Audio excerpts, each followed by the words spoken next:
আচ্ছা, গতদিনকে যে এত পর্যন্ত দেখছিলাম এই পেজটা বন্ধ করা হয়েছিল, ঠিক আছে। নেক্সট পেজ থেকে এখন শুরু করি। আচ্ছা, এটা একটা ম্যাট্রিক্স, এ ম্যাট্রিক্সের ভুক্তি আছে 4টা। এটার কীভাবে এই ম্যাট্রিক্সটাকে কীভাবে সংজ্ঞায়িত করতে পারো? 2x2, সারি 2টা কলাম 2টা আছে এখানে। এখন বলছে যে এটা যদি একটা ম্যাট্রিক্স হয় তবে a² - 5a plus 6i ইজিকলস two what. এখন তো এটা তো এ, এটার মান তো এখানে বসে দিলা, a² তো বের করতে পারো যে দুইটা এ পাশাপাশি গুণ করবা, তারপরে একটা মান আসবে 5 এর একটা মান আসবে, আর 6i, এই আইটা কি? এর আগের দিনে কতদিন বলছিলাম আইডেন্টিটি ম্যাট্রিক্স। এই ম্যাট্রিক্স দ্বারা 2x2 বা এখানে যে ম্যাট্রিক্স যেই এই যে কয়টা সারি আর যে কয়টা কলাম আছে এখানে 2x2 আকারে আছে না, এই ক্ষেত্রেও এই আই দ্বারাও এখানে 2x2 আকারে হবে। এটা যদি 3x3 হইতো, এই আইও 3x3 একটা ম্যাট্রিক্স হইতো। আর সেই ম্যাট্রিক্সটার প্রধান কর্ণের সবগুলো ভুক্তি হবে 1। প্রধান কর্ণের সবগুলো ভুক্তি কি মান হবে 1। এই যে এরকম হবে সব, আর প্রধান কর্ণ বাদে সবগুলো তো 0 হবে। এটা তো আইডেন্টি ম্যাট্রিক্সের একটা শর্তই হলো এটা। প্রধান কর্ণ হলো 1 1 1, বাকিগুলো 0। তাহলে আমরা নর্মালি এমনি প্রথমে কি বের করব? প্রথমে দুইটা এ পাশাপাশি গুণ করব, দুইটা এ পাশাপাশি একটা গুণ করে একটা ভ্যালু পাবো। এখানে ধরো সম্পূর্ণ করা নাই, হয়তো নিজে নিজে করবা। এর ভ্যালু দুইটা পাশাপাশি দুটো গুণ করবা, আর মাইনাস, তারপরে সবগুলো আলাদা আলাদাভাবে করবা। এর একটা করলা, তারপর আবার এটা করলা, পরে এটা, পরে সবগুলো নিয়ে একসাথে যোগ করে দিলা, হয়ে গেল। এর ক্ষেত্রে কী হবে বলো তো? 5 দ্বারা যদি সবগুলোর আলাদা আলাদাভাবে গুণ করবা, 5 দ্বারা এখানে হবে 15, এখানে 5 দ্বারা করলে হবে 25, এখানে 5 দ্বারা করলে হবে হলো 10, এখানে 5 দ্বারা হলো -5। আর যে সময় লিখবা সে সময় তো চিহ্ন সহ লিখবা, -5 লিখবা সে সময় অটোমেটিক্যালি সেটা আলাদাভাবে একটা মাইনাস হয়ে যাবে।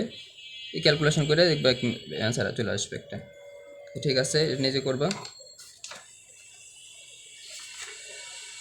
এখন আপাতত নির্ণায়কে চলে যাই। নির্ণায়ক হলো একটা বিশেষ ধরনের বর্গ ম্যাট্রিক্সের একটা ফাংশন, যেটার মান আছে। আমরা ম্যাট্রিক্সের কোনো মান পাই নাই, কিন্তু নির্ণায়কের মান আছে। নির্ণায়ক সাধারণত এই চিহ্ন দ্বারা প্রকাশ করা হয়, দুইটা উলম্ব বরাবর দুইটা দাগ, যেটা বলা হয় বর্গ ম্যাট্রিক্সের একটি বিশেষ ফাংশন। তাহলে এখানে ধরো একটা ম্যাট্রিক্স 2x2 আকারে আছে। এই ম্যাট্রিক্সটার যেই একটা ফাংশনের অন্তর্গত তার মান বা ভ্যালু যে বের করবো, এটাই হলো আমার নির্ণায়কের কাজ। তাহলে এখানে 2x2 আছে, আর নির্ণায়কের সিস্টেমটা হলো এই কর্ণ বরাবর গুণ করবা, এই 2 দিয়ে 5-এর গুণ করবা, মাইনাস এই 4 দিয়ে 3-এর গুণ করবা, তো 10 - 12 = -2। এই নির্ণায়কের মান হলো এটা। আবার এখন ম্যাট্রিক্সের অনুরাশি কী জিনিস? ধরো আমরা এই 2-এর অনুরাশিটা বের করব। প্রথমেই 2-এর অনুরাশি বের করার সময় এখানে একটা টি আঁকবা, বা এইটা বরাবর যেই কলাম আর সারি আছে সেটা কাটে দিবা, মনে মনে কাটে দিবা। ধরো এ বরাবর একটা দাগ দিলা, এ বরাবর একটা দাগ দিলা, তাহলে বাকি থাকলো কি 5 8 4 9। এই যে 5 8 4 9, এটা তাহলে 2-এর অনুরাশি। আবার যদি তোমার অনেক সময় চালাকি করে এরকম কোশ্চেন দেয় যে a3,1 এর অনুরাশি বের করো, এটা বলতে কি বোঝায়? এটা বলতে বোঝায় প্রথমে কি থাকে, সারি। বলছিলাম না প্রথমে ম্যাট্রিক্সের প্রথমে থাকে সারি, তারপর কলাম। তাহলে বলতেছে 3 নাম্বার সারির 1 নাম্বার কলামে যেই ভুক্তিটা আছে ওই ভুক্তির তুমি বের করো, ওই ভুক্তির তুমি অনুরাশি বের করো। তো 3 নাম্বার সারি কোনটা? এটা হলো 3 নাম্বার সারি, এটা 1 নাম্বার সারি, 2 নাম্বার সারি, 3 নাম্বার সারি, 1 নাম্বার কলাম। মানে এই যে 4কে ইন্ডিকেট করতেছে, এখানে 4কে ইন্ডিকেট করতেছে। তাহলে 4 বরাবর যেই এই সারি আর কলাম আছে সেটা কাটে দিবা মনে মনে, এ বরাবর কাটে দিলা, এ বরাবর কাটে দিলা। তাহলে কী থাকলো এখানে 2 3 6 8, 2 3 6 8, এটা বরাবর গুণ করবা হবে হলো 16, এটা বরাবর গুণ করবা হবে -18, 16 থেকে এত -2 হবে এটাও। আর ম্যাট্রিক্সের সহগুণক কি? সহগুণক আর অনুরাশি সেম কথা, শুধুমাত্র সহগুণকে একটা চিহ্ন থাকবে। সহ বলতে বোঝায় একটা চিহ্ন সহ, এটা মনে রাখবা, সহগুণক চিহ্ন সহ।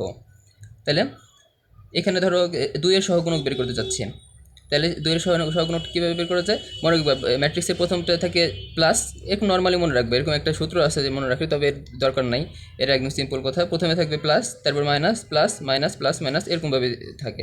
যেমন এই যে আমরা এই কেমিস্ট্রিতে যেই একটা আয়নিক বন্ধন যেভাবে সাজানো থাকে একটা ক্রিস্টালের ভিতরে, ওরকম system, plus minus plus minus plus minus, এরকম প্রথমে যদি প্লাস হবে এটা মনে রাখবা। তাহলে 2-এর আগে কী থাকবে, মনে মনে ধরে নেবে 2-এর আগে মাইনাস আছে। যদি আমরা বলতাম যে এইটার সহগুণক বের করো, তাহলে মনে মনে ধরে নিতে এটা প্লাস আছে, তবে এটা মাইনাস তো থাকবেই, সেটা মাইন্ডে রাখবা। কিন্তু এটা মাইনাস তো আছেই, তুমি আলাদাভাবে এটা মনে রাখবো যে এটার আগে আগে ধরো প্লাস আছে। ধরো এখানে ধরো এই 6, বা ধরো 6-এর আগে ধরো তোমার এখানে মাইনাস চিহ্ন ছিল, মানে এক্সাম্পল ধরো এখানে মাইনাস মাইনাস ছিল, ধরো এখানেও কিন্তু মাইনাস আছে। তাই কারণ এই যে প্রথমে প্লাস, তারপর মাইনাস, তারপর প্লাস, আবার এখানে মাইনাস, তাইলে সেই সময় মাইনাসে মাইনাসে প্লাস হয়ে যাইতো। ঠিক আছে, একদম তুমি সিম্পল নর্মালি। তাহলে 2-এর এখানে 2-এর সহগুণকটা আমি বের করতে যাচ্ছি। ধরো 2 বরাবর এই যে সারি কাটলাম, কলাম কাটলাম, থাকলো কি 4, 6, 7, -9। এই যে 4, 6, 7, আর এখানে -9। আর 2-এর আগে কোন চিহ্ন দেবো আমরা? অবশ্যই মাইনাস চিহ্ন, কারণ এটার সহগুণকের যে সহ চিহ্নটা, এর সহ তো এখানে মাইনাস, তাই এখানে মাইনাস চিহ্ন দিলাম।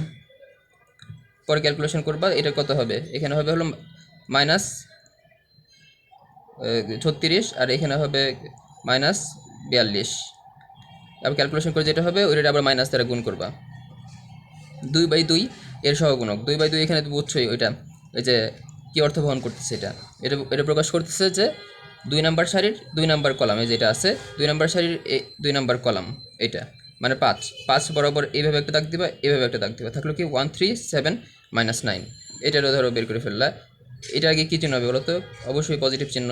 এই যে প্লাস মাইনাস প্লাস মাইনাস, এই যে এটাকে প্লাস, এই যে প্লাস চিহ্ন দিলাম, 1, -3, 7, এত। এই যে আগে তো প্লাস চিহ্ন ছিল, এটা গুণ করলে -9, এটা গুণ করলে -21 আসে। তবে প্রথমটা তো প্লাস, তারপর এর মাইনাস করবো, এটা গুণ, তারপর তো এটা মনে মনে মাইনাস চিহ্ন থাকে না একটা, ওই মাইনাসে মাইনাসে প্লাস হয়ে গেছে আবার এটার সাথে গুণ করে। এই যে 12, এটা তো বুঝছো যে এখানে মাইনাস মাইনাস কেন প্লাস হলো। এখানে যদি প্লাস থাকতো তাই কী হইতো, এটা গুণ করতে মাইনাস হইতো, এটা গুণ করতে তার -21 হইতো, কিন্তু এখানে মাইনাস চিহ্ন আছে, এই জন্য মাইনাস মাইনাসে প্লাস। সিম্পল। এটা হাতে লেখা বুঝবো কিনা জানি না। ধরো একটা নির্ণায়কের বিস্তৃতি করবো, ধরো একটা বড় নির্ণায়ক, ধরো এখানে 3/3 আছে, এর আগে তো আমরা 2/2 দেখছি। ধরো এটা একটা নির্ণায়কের বিস্তৃতিতে কী হবে, ধরো A1 দিলাম, A1 বরাবর আমরা সারি কলম কাটে দেবো, কী থাকে B2, C3 minus C2, B3, এটা পরেরটা দেবো মাইনাস A2 দেবো, এই বরাবর সারি কলম কেটে দেবো, তাহলে B1 এখানে C3 মাইনাস C1, B3 লিখলাম, পরে আবার প্লাস প্লাস মাইনাস প্লাস, এইভাবে আমরা যাব। এ বরাবর তাহলে আমরা আবার কী করব, আবার এ বরাবর আমরা যে সময় এটা বিস্তৃত করতে চাইবো, এ বরাবর মনে মনে সারি কলম কেটে দেবো, তাহলে থাকে কি A3, B1, C2 minus C1, B2। নির্ণায়কের একটা ধর্ম আছে, হাতে লেখা বুঝতে সমস্যা হতে পারে, আমি বলে দিতেছি। নির্ণায়কের ধর্ম, নির্ণায়কের সারি ও কলম পরস্পর স্থান বিনিময় করলে মানের কোনো পরিবর্তন হবে না। সারি আর কলম, ধরো এটা একটা সারি, এই যে 2/3 আছে, আর মানে 2, 3 আছে, 4, 5 আছে। এক কথায় তুমি হলো ট্রান্সপোজ, ম্যাট্রিক্সের ট্রান্সপোজ আমরা যেটা শিখছি, নির্ণায়কের মানে মানের কোনো পরিবর্তন হয় না। ধরো আমরা এটা টান দিয়ে এভাবে করে দিলাম, এটা টান দিয়ে এইভাবে করে দিলাম, মানে 2, 4 এই পাশে এখানে চলে গেল, আবার এটা টান দিয়ে এইভাবে করে দিলাম 3, 5। দেখো তো মানের কোনো পরিবর্তন হয়েছে নাকি? এটা গুণ করো 10, এটা গুণ করো -12, -2, এটা -2, মানে কোনো পরিবর্তন হয় না। নির্ণায়কের পাশাপাশি দুটি কলাম ও সারি পরস্পর স্থান বিনিময় করলে নির্ণায়কের মানের পরিবর্তন হয়। পাশাপাশি দুটি কলাম মানে এটা কিন্তু ট্রান্সপোজ নয়, মাইন্ডেড। এটা হলো তুমি এইটারে ধরে এই পাশে আনছো, এটারে ধরে এই পাশে নিয়ে গেছো, মানে তুমি সারি চেঞ্জ করছো। আর আমি ট্রান্সপোজের ক্ষেত্রে কী শিখছি, যে সারি আর কলাম চেঞ্জ, এটা তোমরা সারি চেঞ্জ করছো। তাহলে এটার ধরে এই পাশে নিছো, এটার ধরে এই পাশে নিছো, এটা করলে শুধুমাত্র মান চেঞ্জ হয় না, মানের সামনের দিকটা, মানে যদি ভেক্টর রাশি হইতো, একটা হয়তো প্লাস হইতো, একটা মাইনাস হবে। এটা যদি ধরো +1 হয়েছে, এটা হয়েছে -1, এরকম শুধুমাত্র চিহ্নটার পরিবর্তন হবে। নির্ণায়কের কোনো সারি বা কলাম এর প্রত্যেকটা ভক্তিকে কোনো নির্দিষ্ট সংখ্যা দ্বারা গুণ করলে নির্ণায়কের মানও সেই সংখ্যা দ্বারা গুণ হয়।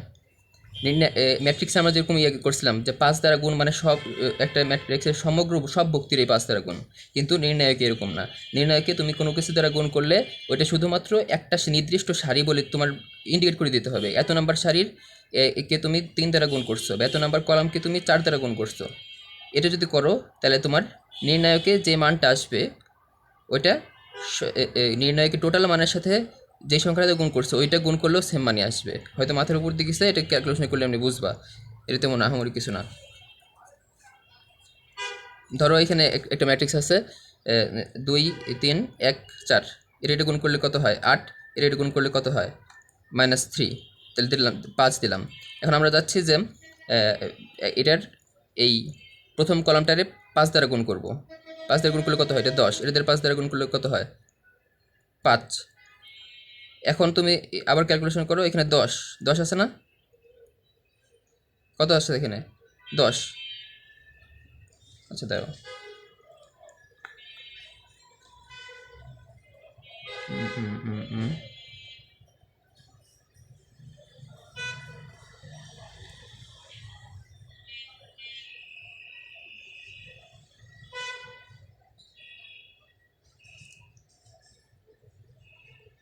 আচ্ছা আপাতত এটা স্কিপ রাখো,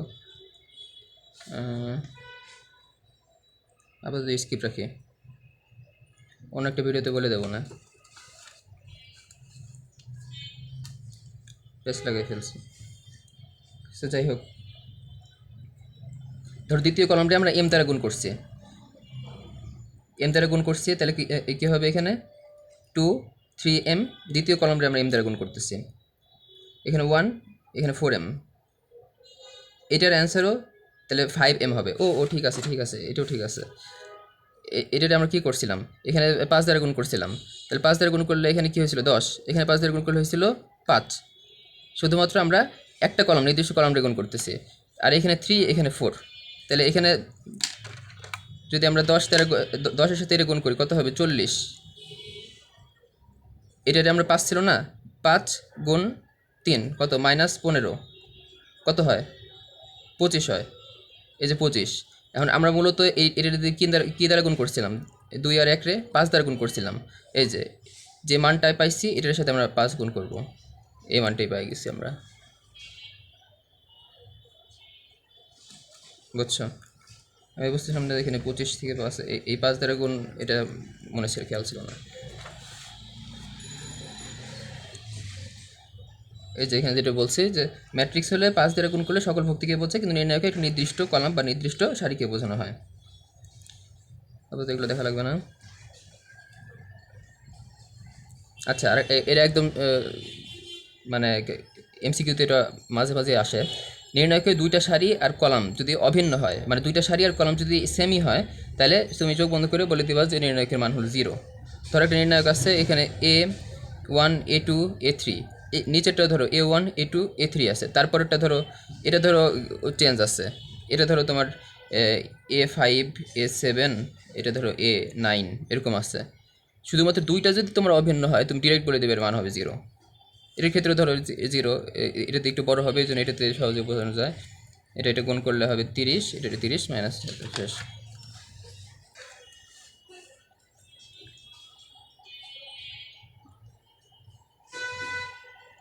এটা দেখা লাগবে না বলতে।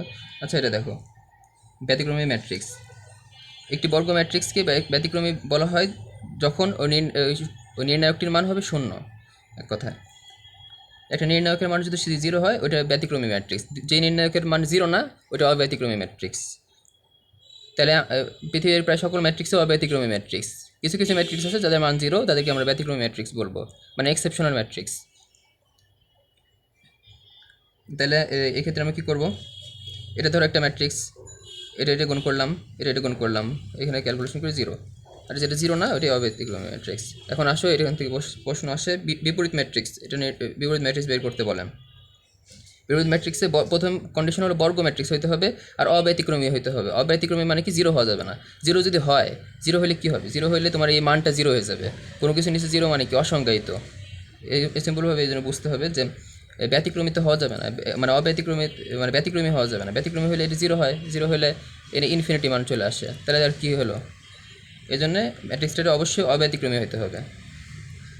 আর প্রথম কথা হলো অ্যাড জয়েন্টের কাজ হলো প্রথমে সহগুণক তারপর ট্রান্সপোজ। আমরা বিপরীত ম্যাট্রিক্স বের করা শিখতেছি। ধরো একটা ম্যাট্রিক্স আছে এ সমান 2 3 4 5। 2 এর সহগুণক কি? 2 এর সহগুণক এটা কাটা দেওয়া থাকে 5। এর আগে প্লাস চিহ্ন ছিল, এই জন্য এটার আগে প্লাস চিহ্ন। এখন 3 এর আমরা সহগুণক বের করবো, এটা কাটা দিলাম, থাকে 4। কিন্তু 3 এর আগে কী চিহ্ন? মাইনাস চিহ্ন। এটার আগে প্লাস মাইনাস মাইনাস প্লাস, এটার আগে মাইনাস চিহ্ন, এই যে -4 বসছে এই জন্য। আবার 4 এর আমরা সহগুণক বের করবো, এটা কাটা দিলাম, থাকে কি 3। 4 এর আগে চিহ্ন মাইনাস, এই জন্য -3। এখন আমরা 5 এর সহগুণক বের করবো, এটা কাটা দিলাম, থাকলে কি 4 থাকলো, না সরি 5 এর সহগুণক এটা কাটা দিলাম, থাকলো 2। এটার আগে প্লাস চিহ্ন, এই জন্য প্লাস চিহ্ন দিয়েছি আমরা। ঠিক আছে, এটার আগে চিহ্ন দিয়ে কিন্তু আমরা ডিফাইন করবো না। যেটার সহগুণক বের করতেছি সেইটার কী চিহ্ন ইন্ডিকেট করতেছে বা কী চিহ্ন বহন করতেছে সেটা দ্বারা আমরা ডিফাইন করব। তারপর আমরা প্রতিস্থাপন করব, যেই এটা হলো আমরা কী করলাম, সহগুণকগুলো বের করলাম। এখন সহগুণকগুলো এটার মান যেখানে যেখানে আছে ওখানে বসাই দেবো। 2 এর জায়গায় বসাবো 5, তারপরে 3 এর সহগুণক পাইছো -4, এখানে বসালাম।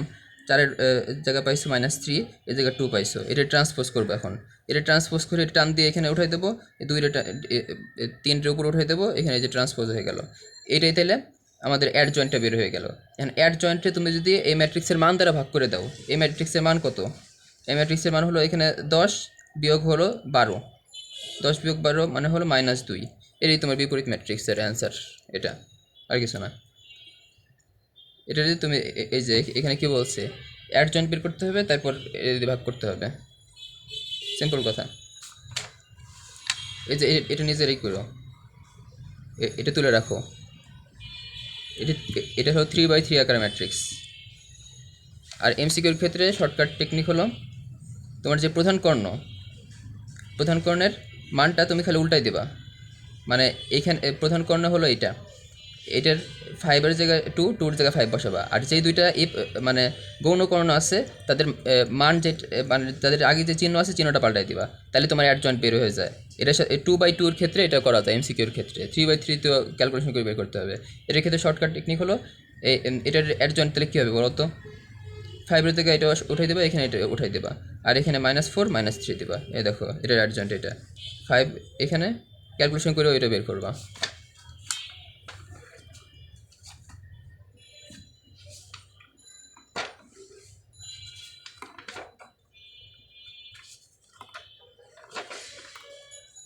ধরো একটা আসছে যে এত ব্যতিক্রমী ম্যাট্রিক্স হলে পি সমান হোয়াট? পি সমান কীভাবে বের করবা? পি স্কোয়ার সমান -3, এটা ক্যালকুলেশন করবা, এটা গুণ করবা, এটা ইয়ে করবা, একদম সিম্পল কথা। এটা সমান 0 বসাই দেবা, 0 বসাই দিয়ে মান আসবে, এটাই মান, শেষ, আর কিছু না। আর একটা শোনো, নির্ণায়ক বের করার একটা টেকনিক বলতে কীভাবে নির্ণয় করতে পারো, আগে তো করছো। নির্ণয়কের ভুক্তিরে নর্মালি 1 বানানো লাগে, 1 রে তারপর প্লাস মাইনাস কিছু করে 0 বানাবো, তারপর নির্ণয়কটা বিস্তৃত করবো, তারপর হয়ে যাবে, শেষ। ধরো এই যে একটা নির্ণায়ক আছে, এর একটা নির্ণায়ক। এখন এটার মান আমাদের এটা দেখাইতে হবে। এখন উপরে ধরো 1 1 1 এরকম আছে, এখন 1 তো আছেই। এখন আমাদের কাজ কি? সেকেন্ড কাজ হলো একটা 0 বানানো। কীভাবে 0 বানাতে পারি? যেখানে লিখছি দেখো, রো, আর দিয়ে রো বুঝাইছি, মানে 2 নাম্বার রো থেকে 1 নাম্বার রো বিয়োগ করব। রো কোনটা? এই যে এটা 2 নাম্বার রো, এটা 1 নাম্বার রো। এখন তুমি বলতে পারো যে 1 নাম্বার রো থেকে 2 নাম্বার রো বিয়োগ করলেও তো হয়, কিন্তু এটা একটু চিন্তা করতে হবে। ওইভাবে করলে হবে, তবে অবশ্যই ক্যালকুলেশন একটু জটিল হবে, অবশ্যই ওইভাবে হবে, কারণ ম্যাথের প্রসেস ঠিক থাকলে ম্যাথ মিলতে বাধ্য। এখানে কী চাইছে? p-1। তাহলে তুমি যদি এটার থেকে এটা বিয়োগ করো, এটার থেকে এটা বিয়োগ করো, তাহলে কি 1 - p হয়? সেখানে তোমার একটা মাইনাস দ্বারা সামনে একটা মাইনাস চলে আসবে, আবার ঘুরে ফিরে একই অ্যান্সার আসবে। তবে দরকার কি, এই এটা দিয়ে তুমি শর্টকাটে যেহেতু একটা মাথায় সেন্স আনতে পারো যে এটা p-1 আসছে, তাহলে অবশ্যই এখানে p-1 একটা জিনিস আনতে হবে। তাহলে কীভাবে করা যায়? তাহলে অবশ্যই 2 নাম্বার রো থেকে 1 নাম্বার রো বাদ দিলে যে p-1 আসে, এখানে p² - 1 আসে, তাহলে এখানে তো আবার p² মানে a² - b² সূত্রে যাবে, p+1 p-1, এরকম একটা মাথার ভিতরে রাখবা, সিম্পল। তাহলে কী হবে? আমরা 2 নাম্বার রো থেকে 1 নাম্বার রো বিয়োগ করতেছি, এখানে তাহলে কী হবে? 1 থেকে 1 বাদ দিলে 0, p থেকে এর বসাইতেছি কোথায়?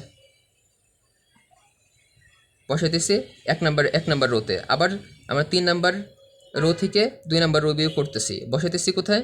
বসাইতেছি R2-তে, মানে রো নাম্বার 2-এ বসাইতেছি। এই যে আমরা প্রথমে উপরেরটা নিয়ে ধরো কাজ করতেছি, এটা থেকে এটা বিয়োগ, এখানে বসালাম 0, এটা থেকে এটা বিয়োগ, এখানে বসালাম হলো 0। ও ও ও সরি, আমি কলাম কলাম কলাম বলে ফেলছিলাম, এটা রো বাই রো করতেছি। আচ্ছা, আমি যেভাবে বললাম ওইভাবে করলেও, ওইভাবে করলে আরও ইজি হবে। এখানে আমি হলো বাই করছিলাম, এখানে রো বাই রো করছি, আমি হলো বলে এই কলাম বাই কলাম বলে ফেলছি ওইগুলা। এই যে এভাবে বিয়োগ করলেও তো এভাবেও হবে, তবে আমি এটা করছি হলো উপর নিচে, মানে p-1 করে এখানে বসাইছি, আবার p² - 1 করে এখানে বসাইছি। এটা হলো রো বাই রো করছি, রো সারি, এভাবে এভাবে। তবে আমি এভাবে বলতেছিলাম যে এটা এভাবে করলেও হবে, ওটা হলো কলাম বাই কলাম। আচ্ছা, এভাবে দেখো, 1 থেকে 1 বিয়োগ করলে এখানে 0, এই 1 থেকে 1 বিয়োগ করলে এখানে 0, এখানে থাকলো 1। আবার পি থেকে -1 করে এখানে এক নাম্বার, এই যে কোথায় বসাইতেছি সেটা দেখতে হবে, 1 নাম্বার রোতে বসাইতেছি, এটা 1 নাম্বার রো, এই সম্পূর্ণটিতে 1 নাম্বার রো। আবার এই এটা থেকে এটা বিয়োগ করে এখানে বসাইতেছি 1 নাম্বার রোতে। আবার নিচে কি করতেছি, নিচে এখানে বলছি যে R3 থেকে R2 বিয়োগ করতেছি, তাহলে p² থেকে p বিয়োগ করব, বসাইতেছি কোথায়? R2-তে, p² থেকে p বিয়োগ করলাম, p⁴ থেকে এটা বিয়োগ করে এখানে বসালাম। এটা খেয়াল করবা যে কোথায় বসাইতেছি, কি করতেছি। আর তারপরে যে নর্মালি এখন এখন এই শূন্যগুলোতে ধরবা না, এটা বাদ দিয়ে সরাসরি একটা নিয়ে এই সম্পূর্ণটা বাদ দিয়ে দিবা, তাহলে তখন কি হবে, 1 ইন্টু এটার সাথে এটা গুণ হবে, এটার সাথে এটা গুণ হবে। দেখো এখন তো নর্মাল, এখন পির সাথে এই p⁴ মাইনাস p² মাইনাস এটা গুণ হবে, -1 দেওয়ার কোনো দরকার নেই এখানে, তুমি ধরো হোল ব্র্যাকেট দিতে পারো, এভাবে এটা এভাবে কাটবা, এ দাগ দিও না এভাবে, মানে আমি দেখালাম এটার সাথে এটা গুণ, এটার সাথে এটা গুণ, মাইনাস চিহ্ন দিয়া। এখন এখানে কি করছি, এখানে পি কমন নিয়েছিলাম, পি কমন নিয়ে p-1 আসছে, আর এখানে হলো a² - b² সূত্র গেছে, p+1 p-1। এখানে কি p-1, এখানে আবার সূত্র যায় a² - b², তাহলে এটা নর্মাল, এখন তো এমনি বুঝবা, পি এটা একসাথে স্কোয়ার হয়ে যায়, p+1, এখানে p+p-1।